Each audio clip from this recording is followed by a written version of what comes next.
Hey cuties, welcome back to my channel నానుకోటి ఇక్కడ. So ఈ వీడియో నేను ఇప్పుడు ఎందుకంటే పెడుతున్నానంటే, మొన్న మేడారంలో జరిగిన సమ్మక్క సారక్క జాతరలో అయితే ఈ సంఘటన అయితే జరిగింది. సో ఇతను ఏంటంటే ఒక చిన్న వ్యాపారి 10 రూపీస్ కోవా బన్స్ అయితే అమ్ముకుంటూ ఉండేవాడు అనమాట.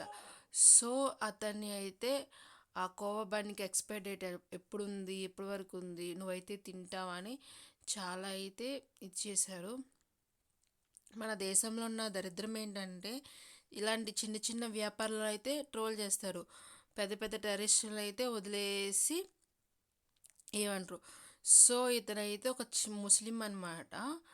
ముస్లిమ్స్ అన్నీ వాళ్ళు అక్కడ ఉన్న వాళ్ళైతే చెడ్డవాళ్ళు, కానీ మన దేశంలో ఉన్న వాళ్ళైతే ఎవరు చెడ్డవాళ్ళైతే కాదు. సో నేను ఈ వీడియో చూడంగా నాకు కూడా చాలా అంటే చాలా బాధేసింది. సో అందుకే నేను రెస్పాండ్ అవ్వాల్సి వచ్చింది. లేకపోతే నేను ఖచ్చితంగా రెస్పాండ్ అయ్యేదాన్ని కాదు. By cuties.